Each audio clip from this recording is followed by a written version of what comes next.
அனைவருக்கும் வணக்கம். இது உங்கள் ரைட்டர் சீலனின் யூடியூப் பக்கம். நாம இன்றிலிருந்து வரலாற்று வரிசை எனும் தலைப்பில் தமிழ்நாட்டோட சமூக வரலாற்ற பத்தி தெரிஞ்சுக்க போறோம். நீங்க கார்ல போறப்போ பாட்காஸ்ட் மாதிரி இந்த வீடியோஸை கேட்கலாம். வரலாறு பத்தியும் சமூகம் பத்தியும் ஆய்வு கண்ணோட்டத்தோட தெரிஞ்சுக்கலாம். வழக்கம் போல வரலாறுன்னு சொன்னாலே ஆதாரங்கள் கொட்டி கிடக்கும் பேரரசா சோழர்கள் தான் இருக்காங்க என்பதால் அவங்களிலிருந்தே ஆரம்பிப்போம். வாங்க, நம்மோட தமிழக வரலாற்று வரிசை தலைப்பில் சோழர்கள் காலத்தில் பெண்கள் நிலை பாகம் 1 பத்தி விரிவா பாப்போம்.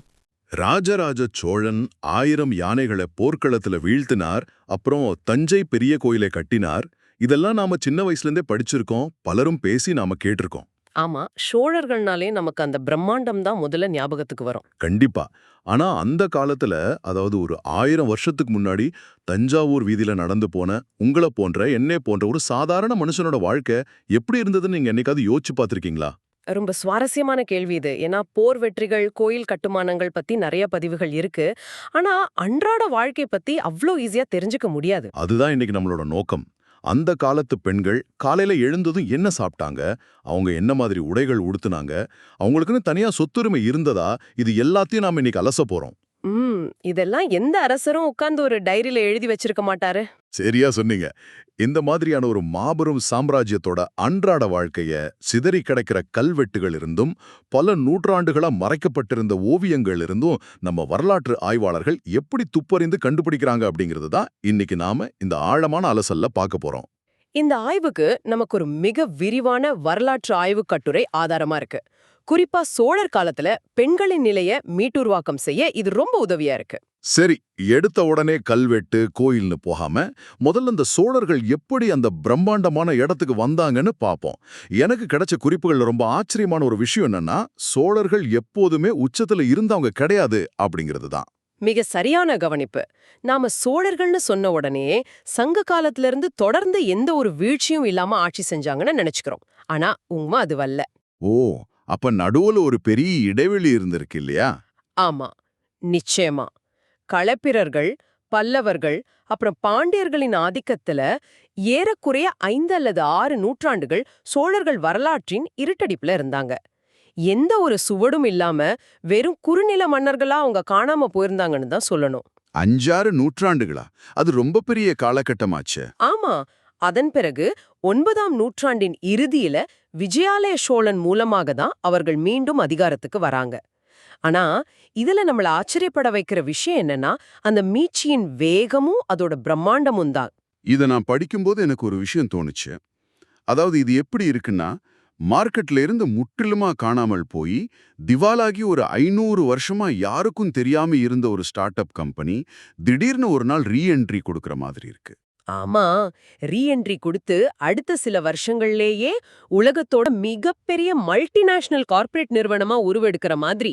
எக்ஸாக்ட்லி. விஜயாலயனுக்கு பிறகு வந்த ராஜராஜ சோழன், அப்புறம் அவரோட மகன் ராஜேந்திர சோழன் காலத்துல இவர்களோட எல்லை தென்னிந்தியாவை தாண்டி எங்கெங்கோ விரிவடைஞ்சிருக்கு. இதை வெறும் ராணுவ வெற்றின்னு சுருக்கிட முடியாதுன்னு நினைக்கிறேன். நிச்சயமா கிடையாது. உங்களுடைய அந்த ஸ்டார்ட் அப் ஒப்பீடு இங்க ரொம்ப கச்சிதமா பொருந்தது. ஏன்னா அவங்களோட வளர்ச்சி வெறும் நிலப்பரப்பு ஆக்கிரமிக்கிறதோட நின்னுடல. ஒரு மல்டிநேஷனல் கம்பெனி தன்னோட பிரான்ச்சுகளை உலகமெங்கும் திறக்குமோ அதே மாதிரி தான் இவங்களும் செஞ்சாங்க. அப்போ அந்த நிர்வாக கட்டமைப்பு ரொம்ப ஸ்ட்ராங்கா இருந்திருக்கணும். ஆமா, ராஜராஜ சோழன் காலத்துல தென்னிந்தியாவுல ஒரு மிக வலுவான பேரரசு நிறுவப்பட்டது. இலங்கை தீவின் ஒரு பகுதி அவங்களோட நேரடி ஆட்சியின் கீழ் வருது. ராஜேந்திர சோழனோட காலத்துல இது இன்னும் பல படிகள் மேல போகுது. நான் கேள்விப்பட்டிருக்கேன், கடற்படை மூலமா அவங்க நிறைய இடங்களை பிடிச்சாங்கன்னு. கண்டிப்பா. கிழக்கு கடல் பகுதிகள்ல சோழர்கள் தங்களோட கடற்படை ஆதிக்கத்தை நிலைநிறுத்துறாங்க. தென்கிழக்கு ஆசியாவிலிருந்த மிகப்பெரிய சைலேந்திர சாம்ராஜ்யமே சோழர்களின் மேலாதிக்கத்தை ஏற்றுக்கிற அளவுக்கு அவங்க பலம் வாய்ந்ததா இருந்திருக்கு. வடக்கே கங்கை வரைக்கும் போனாங்கன்னு சொல்றாங்களே, அது உண்மையா? ஆமா, வடமேற்கே கங்கை சமவெளி வரைக்கும் அவங்க வெற்றிகரமா படையெடுத்து போனாங்க. இது ஒரு சாதாரண விஷயமே கிடையாது. ஆனா இங்க எனக்கு ஒரு கேள்வி வருது. சரி, அவங்க நிறைய நாடுகளை ஜெயிச்சாங்க, பெரிய கடற்படையை வச்சிருந்தாங்க. ஆனா இதனால ஒரு சாதாரண குடிமகனுக்கு என்ன லாபம்? ஒரு பேரரசு விரிவடைவதற்கும் சமூக வாழ்க்கை மேம்படுவதற்கும் என்ன சம்பந்தம்? அதுதான் இதுல ரொம்ப முக்கியமான புள்ளி. இவ்ளோ பெரிய நிலப்பரப்ப அவங்க வெறும் ராணுவ பலத்தால மட்டும் கட்டி ஆளல. சிறப்பான ஒரு மைய நிர்வாகம், அதோடு சேர்ந்து தன்னாட்சி பெற்ற உள்ளாட்சி நிர்வாகம், அதாவது அந்த காலத்து பஞ்சாயத்து முறைகளை அவங்க ரொம்ப ஸ்ட்ராங்கா வச்சிருந்தாங்க. ஓ, லோக்கல் கவர்னன்ஸ் நல்லா இருந்திருக்கு. ஆமா, இது நாம சற்று பரந்த கோணத்துல பொருத்தி பார்த்தோம்னா, ஒரு நிலையான அரசாங்கம் இருக்கும்போது அந்த நிலத்துல மாபெரும் அமைதி நிலவும். அந்த அமைதி தான் விவசாயம், தொழில் மற்றும் வாணிகத்தை செழிக்க செஞ்சது. மக்கள் நிம்மதியா இருந்தா தானே தொழில் பண்ண முடியும். சரியா சொன்னீங்க. வணிகர்கள் கடல் கடந்த வியாபாரம் செஞ்சாங்க, வெளிநாட்டு செல்வம் உள்ள வந்தது. மக்கள் பொருளாதார ரீதியா நல்ல ஒரு செழிப்பான நிலையா அடைஞ்சாங்க. அந்த செழிப்பு தான் கலைகளையும் இலக்கியங்களையும் கோயில்களையும் உருவாக்க செஞ்சது. ஓகே, இப்போ எனக்கு புரியுது. பொருளாதார செழிப்பு இருந்தாதான் ஒரு சமூகம் கலைகளை நோக்கியும் கலாச்சாரத்தை நோக்கியும் நகர முடியும். இப்ப விஷயத்துக்கு வருவோம். சொல்லுங்க. சோழர்கள் பொருளாதார ரீதியா செழிப்பா இருந்தாங்கன்னு வச்சுப்போம். ஆனா 1000 வருஷத்துக்கு முந்தைய அவங்க அன்றாட வாழ்க்கைய, குறிப்பா பெண்கள் என்ன பண்ணிட்டு இருந்தாங்கங்கிறத நாம எப்படி தெரிஞ்சுக்கிறோம்? இங்கதான் கல்வெட்டுகள் ஒரு முக்கிய பங்கு வகிக்குதுன்னு உங்க குறிப்புகள் சொல்லுது. ஆமா, கல்வெட்டுக்கள் தான் நமக்கு இருக்கிற மிக முக்கியமான நேரடி சான்றுகள். ஆனா கல்வெட்டுனாலே ஒரு பத்திரம் மாதிரி தானே இருக்கும். இந்த மன்னர் இந்த கோயிலுக்கு இவ்ளோ நிலம் கொடுத்தார், இத்தனை ஆடுகள் கொடுத்தாருன்னு இருக்கும். அதிலிருந்து எப்படி சமூக வாழ்க்கையை கண்டுபிடிக்க முடியும்? நீங்க சொல்றது சரிதான். பெரும்பாலான கல்வெட்டுகள் நில தானங்களை பற்றி பேசவவைதான். ஒரு லீகல் டாக்குமெண்ட் மாதிரி தான் அதை பதிவு செஞ்சிருக்காங்க. ஆனா வரலாற்று ஆய்வாளர்கள் அந்த கல்வெட்டுகளை அப்படியே மேலோட்டமா படிக்க மாட்டாங்க. அப்போ அந்த வரிகள் கிடையில ஒளிஞ்சிருக்க குறிப்புகளை தேடுவாங்களா? எக்ஸாக்ட்லி. உதாரணமா, ஒரு நிலத்தை தானமா கொடுக்கும்போது அந்த கல்வெட்டுல இந்த நிலம் இன்னாருடைய மனைவியின் பேரில் உள்ளது, அதை அவர் இந்த கோயிலுக்கு விற்கிறார் அல்லது தானமாக அளிக்கிறார்னு ஒரு வரி வரும். வாவ்! அப்போ பெண்களுக்குன்னு சொந்தமா சொத்து இருந்திருக்கு. ஆமா, இதிலிருந்து அந்த காலத்துல பெண்களுக்குன்னு சொந்தமா சொத்துரிமை இருந்திருக்கு, அவங்க தம் பேர்ல நிலம் வாங்கி விக்கிற அதிகாரம் படைத்தவங்களா இருந்திருக்காங்கங்கறது நிரூபணமாகுது இல்லையா? இது இன்னும் முற்போக்கான ஒரு விஷயமா இருக்கு. வேற என்ன தகவல் கல்வெட்டுகள் இருந்து கிடைக்குது? அது மட்டும் இல்லாம பல கல்வெட்டுகள்ல மக்கள் என்னென்ன நகைகளை அணிந்திருந்தாங்கங்கிற பட்டியலே கொடுக்கப்பட்டிருக்கு. மகுடம், கண்டிகை, தாலி, மோதிரம்னு விதவிதமான நகைகளோட பெயர்கள் அந்த கற்கள்ல பொறிக்கப்பட்டிருக்கு. ஆனா இங்கதான் எனக்கு ஒரு சின்ன முரண்பாடு தோணுது. நீங்க கொடுத்த மூலக்கட்டுரையிலேயே ஒரு சுவாரஸ்யமான சிக்கல் குறிப்பிடப்பட்டிருக்கு. கல்வெட்டுகள்ல ஒரு நகையோட பேர் மட்டுமே இருக்காம், அதோட வடிவம் எப்படி இருக்கும்னு எந்த விளக்கமும் அதுல இல்லையா? ஆமா, அது ஒரு பெரிய சவால் தான். இப்போ கண்டிகைன்னு ஒரு பேர் இருக்குன்னு வச்சுப்போம். அது கழுத்துல போடுற மெல்லிய செயினா இல்ல தடிமனான ஆரமா, அதுல கல் வச்சிருக்குமாங்கிற எந்த டீடைலும் கல்வெட்டுல இல்ல. உண்மைதான். வெறும் பேர்கள் மட்டும்தான் கல்வெட்டுல இருக்கும். இதை நான் எப்படி பார்க்கறேன்னா, நாம ஒரு புது உணவகத்துக்கு போறோம், அங்க மெனு கார்டுல உணவோட பெயர் மட்டும் இருக்கு. அது எப்படி இருக்கும், அதுல என்னென்ன போட்டிருப்பாங்கன்னு எந்த விளக்கமும் இல்லைன்னா அந்த உணவை நாம எப்படி கற்பனை செஞ்சு பார்க்க முடியும்? ரொம்ப பிரமாதமான ஒரு தர்க்கத்தை முன்வைக்கிறீங்க. உங்களுடைய அந்த மெனு கார்டு ஒப்பீடு 100க்கு 100% உண்மை. அப்போ வெறும் பேரை மட்டும் வச்சுக்கிட்டு வரலாற்றை முழுமனதா புரிஞ்சுக்க முடியுமா? இது ஒரு அரைக்குறை தகவல் இல்லையா? ஆய்வாளர்களுக்கும் இதே சிக்கல் தான் வந்தது. கல்வெட்டுகள்ல தகவல் இருக்கு, ஆனா அது காட்சி பிழையாகவோ அல்லது முழுமையற்றதாகவோ இருக்கலாம். அந்த நகை எப்படி இருக்கும்னு நாமளே கற்பனை செஞ்சுக்கிட்டா அது தப்பான வரலாற்றுக்கு வழிவகுத்துடும். ஓ, அதனாலதான் வேற சான்றுகளை தேடி போறாங்களா? ஆமா, இதனாலதான் வரலாற்று ஆய்வாளர்கள் வெறும் கல்வெட்டுகளை மட்டுமே நம்பி இருக்க மாட்டாங்க. அவர்கள் அந்த மெனு கார்டை வச்சுக்கிட்டு அதற்கான புகைப்படத்தை தேடுவாங்க. அந்த புகைப்படங்கள் தான் சோழர் காலத்து சிற்பங்கள். ஆஹா, அதாவது கல்வெட்டுல இருக்கிற கண்டிகையோ மகுடந்தானோ அது எப்படி இருக்குன்னு பார்க்கணும்னா அந்த காலத்து சிற்பங்களை உத்து பார்க்கணும்னு சொல்றீங்க. கச்சிதமா பிடிச்சிட்டீங்க. சோழர்கள் தமிழ்நாடு முழுவதுமே பெரியதும் சிறியதுமா எண்ணற்ற கோயில்களை கட்டியிருக்காங்க. இந்த கோயில்கள்ல உள்ள சிற்பங்கள்ல, குறிப்பா பெண் சிற்பங்கள்ல அந்த கால சிற்பிகள் மிக தாராளமா தங்க திறமைய காட்டியிருக்காங்க. அப்போ கல்வெட்டுல இருக்கிற நகைகளை அந்த சிற்பங்கள்ல இருக்கிற பெண்கள் போட்டிருக்காங்களா? ஆமா, கல்வெட்டுல குறிப்பிடப்பட்டிருக்கிற அதே நகைகளை இந்த சிற்பங்கள்ல உள்ள பெண்கள் அணிந்திருக்கிற மாதிரி மிக துல்லியமா செதுக்கியிருக்காங்க. கும்பகோணம் நாகேஸ்வர சுவாமி கோயில், சீனிவாசநல்லூர் குருங்கநாத சுவாமி கோயில், காளஹஸ்தியில உள்ள சிவன் கோயில் சிற்பங்களை சொல்லலாம். ரொம்ப ஆச்சரியமா இருக்கு. ஏன், அரச குல பெண்களின் உருவச் சிற்பங்கள், அதாவது போர்ட்ரேட் மாதிரி செதுக்கப்பட்ட சிலைகள் கூட நமக்கு கிடைச்சிருக்கு. எனக்கு தெரிஞ்ச சிலைகள்னாலே பெரும்பாலும் சாமி சிலைகளை தானே இருக்கும். சாதாரண மனிதர்களையோ அல்லது பெண்களின் அன்றாட வாழ்க்கையோ காட்டும் சிற்பங்கள் இருக்கா என்ன? அதுதான் சோழர் கால கலையோட சிறப்பே. நீங்க சொல்றது போல கருவறையில கடவுள் சிலைகள் இருக்கும், ஆனா கோயில் சுவர்கள்ல தூண்கள்ல இருக்கிற நுண்ணிய சிற்பங்கள்ல சாதாரண மக்களின் வாழ்க்கை செதுக்கப்பட்டிருக்கும். சாதாரண மக்களோட வாழ்க்கையா அதுல என்ன செதுக்கியிருப்பாங்க? இதுல ரொம்ப சுவாரஸ்யமான ஒரு அப்டேட் இருக்கு.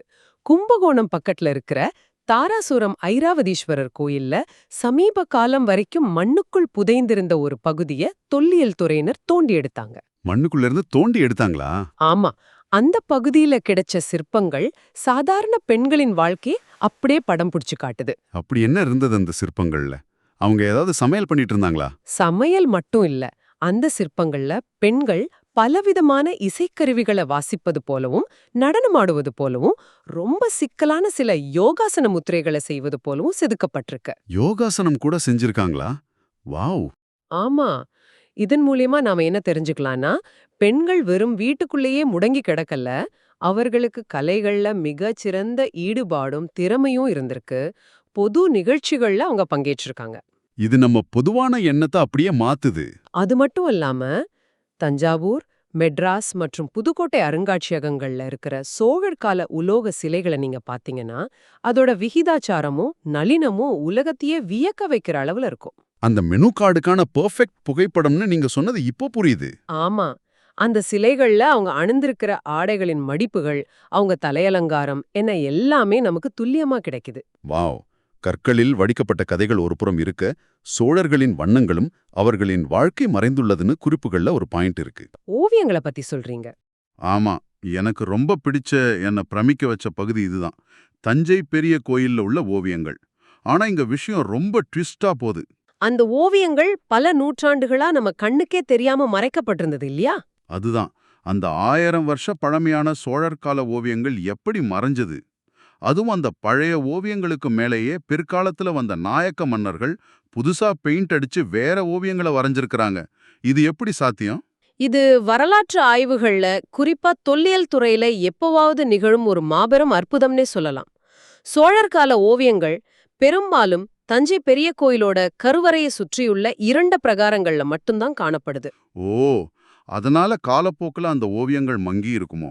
ஆமா, அதனால 16 மற்றும் 17ஆம் நூற்றாண்டுகள்ல தஞ்சையை ஆண்ட நாயக்க மன்னர்கள் கோயிலை புதுப்பிக்கிறோங்கிற பேர்ல அந்த பழைய சோழர் கால ஓவியங்கள் மேலேயே ஒரு புதிய சாந்து பூச்சை தடவி அதுக்கு மேல அவங்க காலத்து ஓவியங்களை வரைஞ்சிட்டாங்க. அடப்பாவுமே, பல 100 வருஷங்களா நாம நாயக்கர் கால ஓவியங்களை தான் சோழர் கால ஓவியங்கள்னு நினைச்சுக்கிட்டு இருந்திருக்கோம். இருங்க, அப்புறம் எப்படி அந்த பழைய சோழர் ஓவியங்கள் வெளியில வந்தது? 1930கள்ல அண்ணாமலை பல்கலைக்கழகத்தைச் சேர்ந்த S.K. கோவிந்தசாமிங்கிற வரலாற்று ஆய்வாளர் தான் இதை கண்டுபிடிச்சார். ஒரு குறிப்பிட்ட இடத்துல நாயக்கர் கால ஓவியத்தோட மேல் பூச்சு உதிர்ந்து அதுக்கு அடியில வேறொரு மிகச்சிறந்த வண்ண ஓவியம் இருக்கிறத அவர் பார்த்தார். சான்ஸே இல்ல. அப்புறம் துல்லியல் துறை உள்ள வந்திருப்பாங்களே. ஆமா, அவங்க என்ன பண்ணாங்கன்னா, மிக நவீனமான ரசாயனங்களை பயன்படுத்தி அடியில இருக்கிற சோழர் கால ஓவியத்துக்கு எந்த பாதிப்பும் வராதபடி மேல இருக்கிற நாயக்கர் கால ஓவிய லேயரை மட்டும் ரொம்ப கவனமா பிரிச்சு எடுத்தாங்க. ஒரு அறுவை சிகிச்சை செய்யற மாதிரியே செஞ்சிருக்கிறாங்க. சரியா சொன்னீங்க. இப்படிதான் அந்த சோழர் கால அசல் ஓவியங்கள் பாதுகாப்பா வெளிக்கொணரப்பட்டுச்சு. அந்த மெத்தட் கேக்குறதுக்கே ரொம்ப சிலிர்ப்பா இருக்கு.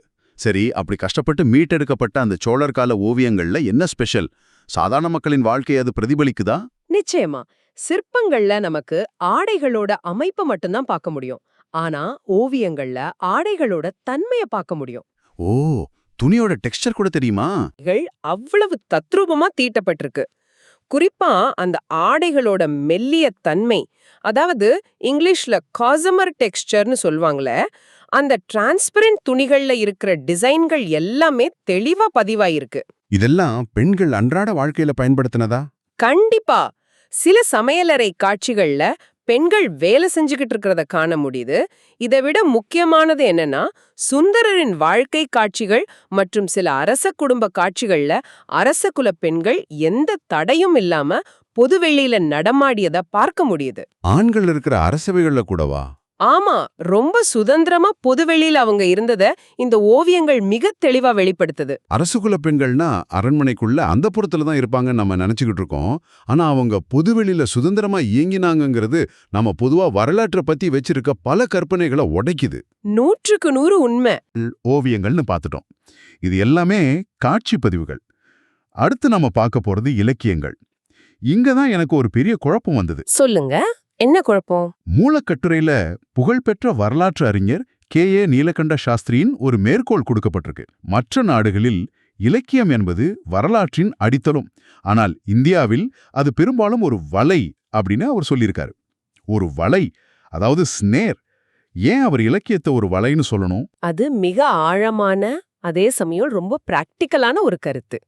சோழர் காலத்துல இன்னைக்கு இருக்கிற மாதிரி அதிகாரப்பூர்வமான வரலாற்று ஆசிரியர்களோ அல்லது வெளிநாட்டு பயணிகளோ தொடர்ச்சியா சமூக வரலாற்றை எழுதி வைக்கல. அப்போ நமக்கு கிடைச்சிருக்க இலக்கிய சான்றுகள் எல்லாமே தமிழ் புலவர்கள் எழுதுனது தானே? ஆமா, நீலகண்ட சாஸ்திரி ஏன் அத வலைன்னு சொல்றாருன்னா, கலிங்கத்து பரணி, மூவுருளா, குலோத்துங்கன் பிள்ளை தமிழ் மாதிரி பல நூல்கள் அரசர்களை புகழ்ந்து பாடுவதற்காகவே எழுதப்பட்டவை. அதாவது இங்கிலீஷ்ல பனிகிரேக்ஸ்ன்னு சொல்லுவாங்களா, அந்த வகை. அதாவது மன்னரை இம்ப்ரெஸ் பண்றதுக்காக புலவர்கள் ஓவரா பில்டப் கொடுத்திருப்பாங்களா? எக்ஸாக்ட்லி. மன்னர் 10 பேரை அடிச்சிருப்பார், ஆனா புலவர் அவர் 10,000 யானைகளை ஒற்றை கையால் தூக்கி வீசினார்னு பாடியிருப்பார். கற்பனைகள் அதிகமா கலந்திருக்கும். ஓ, அதனால நாம் அதை அப்படியே நம்பிடக்கூடாதுன்னு சொல்றார். ஆமா, நாம் அந்த இலக்கியங்களை அப்படியே 100% நிஜம்னு நம்பிட்டோம்னா நாம் அந்த புலவர் விரிச்ச வலையில சிக்கிடுவோம். அதனாலதான் சாஸ்திரி அப்படி எச்சரிக்கிறார். ஆனா ஒரு நிமிஷம், அப்போ இலக்கியங்களை வச்சு வரலாற்றை எழுதவே முடியாதா? அதுல எல்லாமே பொய் தானா? அப்புறம் எப்படி இந்த கட்டுரை எழுதுனாங்க? அங்கதான் வரலாற்று ஆய்வாளர்களோட சாமர்த்தியம் இருக்கு. அவங்க மன்னனை புகழ்ந்து பாடுற அந்த பில்டப் வரிகளை புறக்கணிச்சிடுவாங்க. ஆனா அந்த போர் காட்சியோ அல்லது மன்னன் வீதியில உலா வரும் காட்சியோ வர்ணிக்கும்போது சில உண்மைகளை புலவர் அறியாமலேயே உள்ள வச்சிருப்பார். ஓ, அந்த வீதி எப்படி இருந்தது, மக்கள் என்ன உடைகள் போட்டிருந்தாங்கங்கிற மாதிரி தகவல்களா? ஆமா, அந்த முரண்பாடுகளை தாண்டி அதுல இருக்கும் சமூக பழக்க வழக்கங்களை மட்டும் தனியா வடிகட்டி எடுப்பதுதான் உண்மையான சவால். உதாரணமா, கலிங்கத்து பரணிங்கிறது ஒரு போர பற்றிய நூல். ஆனா அதுல பெண்கள் எப்படிப்பட்ட ஆடைகளை உடுத்தினார்கள்ங்கிற நுட்பமான சமூக பதிவுகள் இருக்கு. பெரிய புராணமும் இதுக்கு ஒரு நல்ல உதாரணம்னு படிச்சேன். கண்டிப்பா. பெரிய புராணம் சோழர் காலத்து சமூகத்தின் அனைத்து தரப்பு மக்களின் வாழ்க்கையையும் பற்றி பேசுது. இந்த இலக்கிய வலைகள்ல சிக்காம நம்ம தெளிவுபடுத்துற சில வரலாற்று பொக்கிஷங்களும் நமக்கு கிடைச்சிருக்கு. எனக்கு ரொம்ப ஆச்சரியமா இருந்த ஒரு விஷயம் கல்லாடம் அப்படிங்கிற ஒரு நூலை பத்தின குறிப்பு தான். ஓ, கல்லாடம் ஒரு மிகச்சிறந்த நூலாச்சே. 100 பாடல்கள் கொண்ட அந்த சின்ன நூல் ஒரு மாபெரும் அறிவு பொக்கிஷம்னு சொல்லப்படுது. வெறும் 100 பாட்டுல எப்படி ஒரு மொத்த சமூகத்தோட வரலாற்றையும் காட்ட முடியும்? எனக்கு ஏதாவது ஒரு பாட்டுல என்ன இருக்குன்னு சொல்ல முடியுமா? கண்டிப்பா. கல்லாடம் அப்படிங்கிறது சமூக வரலாற்றை அறிந்து கொள்ள உதவும் ஒரு மிகச்சிறந்த கைட் மாதிரி. அந்த நூலோட ஒவ்வொரு பாடலும் ஏதோ ஒரு விஷயத்தை பற்றிய ஒரு சின்ன ஆய்வு கட்டுரைனே சொல்லலாம். நீங்க கேட்டதுக்காக 2 உதாரணம் சொல்றேன். சொல்லுங்க. அதோட 98வது பாட்டை நீங்க எடுத்து படிச்சீங்கன்னா அதுல நவரத்னங்கள் பற்றி ரொம்ப ஆழமா விவரிச்சிருப்பாங்க. எந்த கல்லை எதற்கா பயன்படுத்தணும், அதோட தரம் என்னன்னு அவ்வளவு டீட்டெயில்ஸ் இருக்கும். 98வது பாட்டுல கற்களை பத்தியா? வாவ்! ஆமா, அதே நூலோட 100வது பாட்டு அந்த காலத்து இசைக்கருவிகள், இசையின் நுட்பங்கள் பற்றி பேசுது. இது மட்டும் இல்லாம பெண்கள் பயன்படுத்திய அழகு சாதன பொருட்கள், வாசனை திரவியங்களை எப்படி தயாரிப்பதுன்னு எல்லாமே அந்த 100 பாட்டுக்குள்ள அடங்கிடும். ஒரு சின்ன என்சைக்ளோபீடியா மாதிரியே இருக்கே. ஆமா, அதனாலதான் கல்லாடம் கற்றவனோடு சொல்லாடாதேன்னு தமிழ்ல ஒரு பழமொழியே உண்டு. அதாவது கல்லாடம் படிச்ச ஒருத்தர்கிட்ட நீங்க வாதம் செய்ய போகாதீங்க, ஏன்னா அவருக்கு சமூகத்தோட அத்தனை விஷயங்களும் அத்துப்படியா தெரிஞ்சிருக்கும். கல்லாடம் கற்றவனோட சொல்லாடாதே, என்ன அருமையான பழமொழி. சரி, இதைவிட என்ன ரொம்பவே வியக்க வச்ச, சீட்டுனிக்கு வர வச்ச இன்னொரு தகவல் இருக்கு. அதுதான் புகழ்பெற்ற பெண்பார் புலவர் ஔவையார் எந்த காலத்துல வாழ்ந்தாருங்கிறத கண்டுபிடிக்க நடந்த அந்த துப்பறியும் வேலை. ஓ, அது ரொம்ப சுவாரஸ்யமான ஒரு ஆய்வு. ஔவையார் சங்க காலத்துல இருந்தாரா இல்ல பிற்காலத்துல வந்தாராங்கிற பெரிய விவாதத்துக்கு அவர் பயன்படுத்தின ஒரே ஒரு வார்த்தைய வச்சு விடை கண்டுபிடிச்சிருக்காங்களே, அத கொஞ்சம் விளக்கமா சொல்லுங்களேன். அது தொல்லியல் மற்றும் இலக்கிய ஆய்வின் ஒரு மாஸ்டர் பீஸ்க்குன்னு சொல்லலாம். சி. பாலசுப்ரமணியம்ங்கிற ஒரு மிகச்சிறந்த அறிஞர் ஔவையார சோழர் காலத்தைச் சேர்ந்த ஒரு புலவர்னு ரொம்ப ஆணித்தரமா நிறுவுறார். ஒரே ஒரு வார்த்தைய வச்சா எப்படின்னு கேட்கறதுக்கே ஆர்வமா இருக்கு. முதல்ல ஔவையார் தன்னோட நல்வழிங்கிற நூல்ல நாயன்மார்கள் மற்றும் வைணவ ஆழ்வார்களை பற்றி குறிப்பிடுறார். இந்த நாயன்மார்களும் ஆழ்வார்களும் பக்தி இலக்கிய காலமான 7, 8ஆம் நூற்றாண்டுகளுக்கு பிறகு வந்தவங்க. அப்ப கண்டிப்பா ஔவையார் சங்க காலத்தை சேர்ந்தவர் கிடையாது. சரி, அப்போ அவர் சோழர் காலத்தை சேர்ந்தவர்னு எப்படி கன்ஃபார்ம் பண்ணாங்க? இங்கதான் இந்த மொழியல் ஆதாரம் வருது. ஔவையார் தன்னோட கொன்றைவேந்தன் நூல்ல உணவு அப்படிங்கறது குறிக்க போனகம் அப்படிங்கிற ஒரு வார்த்தையை பயன்படுத்தியிருக்கார். போனகம், இது என்ன பெரிய விஷயம்? இது என்னன்னா, இதே போனகம்ங்கிற வார்த்தை தான் 10ஆம் நூற்றாண்டைச் சேர்ந்த சோழர் கால கல்வெட்டுகளிலும் அதே காலகட்டத்துல எழுதப்பட்ட பெரிய புராணம் போன்ற இலக்கியங்களிலும் உணவை குறிக்க துல்லியமா பயன்படுத்தப்பட்டிருக்கு. வாவ், இது நிஜமாவே ஒரு பழங்கால டிடெக்டிவ் வேலை மாதிரி தான் இருக்கு. ஆமா, ஒரு வார்த்தை ஒரு காலகட்டத்தையே அப்படியே காட்டி கொடுத்துடுது. 2 வெவ்வேறு இடங்கள்ல, அதாவது ஒரு பாட்டுலயும் ஒரு கல்வெட்டுலயும் இருக்கிற ஒரு குறிப்பிட்ட வட்டார வழக்க கண்டுபிடிச்சு அதன் மூலமா ஒருத்தர வரலாற்று சக்கரத்தோட சரியா பொறுத்துறது நிஜமாவே மைண்ட் ப்ளோயிங்கா இருக்கு. கண்டிப்பா. இப்ப நீங்க யோசிச்சு பாருங்க, 1000 வருஷத்துக்கு அப்புறம் எதிர்காலத்துல வாழப்போற வரலாற்று ஆய்வாளர்கள் நாம இப்போ இன்ஸ்டாகிராம்லயும் ட்விட்டர்லயும் பயன்படுத்துற லோல் இல்ல கிரிஞ்ச், வைப்புங்கிற மாதிரி ஸ்லாங் வார்த்தைகளை எல்லாம் தோன்றி எடுத்து, ஓ இந்த நபர் கிரிஞ்சுங்கிற வார்த்தையை பயன்படுத்தி இருக்கார், அப்போ கண்டிப்பா இவர் 2024ஆம் ஆண்டே சிறந்தவரா தான் இருக்கணும்னு நம்ம வரலாற்றை எழுதுவாங்கன்னு தோணுது. உங்களுடைய இந்த இன்ஸ்டாகிராம் கற்பனை ரொம்ப சிறப்பு. அதே தர்க்கம் தான், அதே சயின்ஸ் தான் இங்கேயும் பயன்படுத்தப்பட்டிருக்கு. கல்வெட்டுகளையும் இலக்கியங்களையும் இப்படி தொடர்பு படுத்தி பார்க்கும்பொழுதுதான் நமக்கு உண்மையான வரலாறு கிடைக்குது. அப்போ நிறைய சோர்ஸுகளை ஒப்பிட்டு பார்க்கறது ரொம்ப முக்கியம். ஆமா, சுருக்கமா சொல்லணும்னா 10ஆம் நூற்றாண்டை சேர்ந்த பிங்களந்தை, சூடாமணி போன்ற நிகண்டுகள், அதாவது அந்த காலத்து டிக்ஷனரிகள் சமூக வரலாற்றை அறிந்து கொள்ள ஈடு இணையற்ற ஆதாரங்களா விளங்குது. இந்த ஆதாரங்கள் அனைத்தையும் இணைச்சுதான் இந்த கட்டுரை எழுதப்பட்டிருக்கா? ஆமா, கே.ஏ. நீலகண்ட சாஸ்திரியின் சோழர்கள், சதாசிவ பண்டாரத்தாரின் பிற்கால சோழர் வரலாறு, எஸ்.ஆர். பாலசுப்பிரமணியத்தின் சோழர் கலை பற்றிய நூல்கள் மற்றும் டாக்டர் ஆர். நாகசாமியின் ஆய்வுகள்னு பல விஷயங்களை ஒப்பிட்டு பார்த்துதான் சோழர்களோட அன்றாட வாழ்க்கையை பற்றிய ஒரு முழுமையான சித்திரத்தை இந்த கட்டுரை நமக்கு கொடுக்குது. ரொம்ப பிரமாதம். ஆக இன்னைக்கு நாம பார்த்த இந்த சுவாரஸ்யமான விஷயங்களை ஒரு வரியில சுருக்கமா சொல்லணும்னா, ஒரு மாபெரும் சாம்ராஜ்யத்தோட உண்மையான வரலாறு அப்படிங்கிறது அந்த மன்னர்கள் வென்றெடுத்த போர்க்களங்களோ அல்லது அந்த அரண்மனையின் பெரிய தூண்கள்ல மட்டுமில்ல. இல்ல, அது சாதாரண மக்களின் வாழ்க்கையிலும் இருக்கு. ஆமா, அந்த வரலாறு கோயிலுக்கு நிலம் விற்ற ஒரு பெண்ணின் கல்வெட்டு வரிகளிலும், நாயக்கர் காலத்து வர்ணங்களுக்கு அடியில இத்தனை நூற்றாண்டுகளா பத்திரமா மறைந்திருந்த சோழர் காலத்து சமையலறை ஓவியங்களிலும், போனகம் மாதிரி ஒரு சாதாரண யதார்த்தமான இலக்கிய வார்த்தையிலும் தான் இன்னும் உயிர்ப்புடன் துடித்துக் கொண்டிருக்கிறது என்பதை இன்னைக்கு நம்ம ரொம்ப விரிவாகவே பார்த்தோம். மிக அருமையான சிறுக்கம். கல்வெட்டுல வெறும் பெயராக மட்டும் இருந்த நகைகள் தாராசுரம் சிற்பங்கள் மூலமா நம் கண்முன்னே வடிவம் பெற்றுச்சு. மன்னர்களை புகழ்ந்து பாடிய இலக்கிய வலைகளை தாண்டி கல்லாடம் மாதிரியான நூல்கள் அந்த காலத்து மக்களின் அன்றாட யதார்த்தத்தை காட்டுச்சு. மிக சரியாக தொகுத்து சொன்னீங்க. வரலாற்றை அணுகுவது என்பது பல துண்டுகளாக கிடக்கும் ஒரு ஜிக்ஸா புதிரை ஒன்றிணைக்கும் வேலை மாதிரிதான். ஒரு தனி கல்வெட்டு, ஒரு உடைந்த சிற்பம், மறைக்கப்பட்ட ஒரு ஓவியம், ஏதோ ஒரு இலக்கிய வரி என இது அத்தனையும் ஒட்டுமொத்தமா சேர்த்து அதோட பின்னணியை புரிஞ்சுகிட்டு பார்க்கும்போதுதான் ஒரு 1000 வருஷ பழமையான சமூகம் நம் கண்முன்னே மீண்டும் உயிர் பெற்று எழுகிறது. விடைபெறுவதற்கு முன் நேரான உங்களுக்கு ஒரு முக்கியமான கேள்வி. இந்த ஆய்வுக் குறிப்புகள்ல நாம பார்த்தது போல சோழர் கால பெண்கள் சொந்தமா சொத்துரிமையோடு இருந்திருக்கிறாங்க, பலவிதமான கலைகள்ல கலாச்சார தேர்ச்சியோடு இருந்திருக்கிறாங்க, அரச விழாக்களிலும் பொது வழியிலும் ரொம்ப சுதந்திரமா இயங்கியிருக்காங்க. ஆமா, அது ஒரு முக்கியமான பதிவு. ஆனா பல நூற்றாண்டுகளுக்கு முந்தைய பழங்காலம் என்றாலே பெண்கள் எல்லாம் வீடுகளுக்குள்ளேயே முடங்கி கிடந்தாங்கங்கிற ஒரு பொதுவான தவறான கற்பனை நம்மிடம் ஆழமா பதிஞ்சிருக்கு இல்லையா?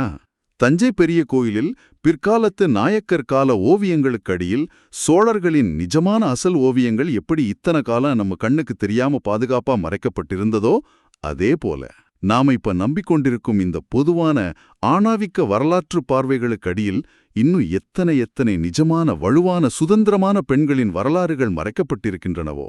கண்டிப்பா நாம எல்லாரும் சிந்திக்க வேண்டிய ஒரு விஷயம் இது. கொஞ்சம் சிந்தித்து பாருங்கள். இந்த தேடல் உங்கள் சிந்தனைக்கான திறவுகோலாக இருக்கட்டும். இதுவே உங்களுக்காக பிரத்யேகமாக வடிவமைக்கப்பட்ட இன்றைய ஆழமான அலசல். உங்களின் பொன்னான நேரத்திற்கும் அறிவைத் தேடும் இந்த ஆர்வத்திற்கும் நெஞ்சார்ந்த நன்றி. மீண்டும் இதுபோல இன்னொரு சுவாரஸ்யமான உங்கள் சிந்தனையை தூண்டும் தகவல் களஞ்சியத்தோடு உங்களை சந்திக்கிறோம்.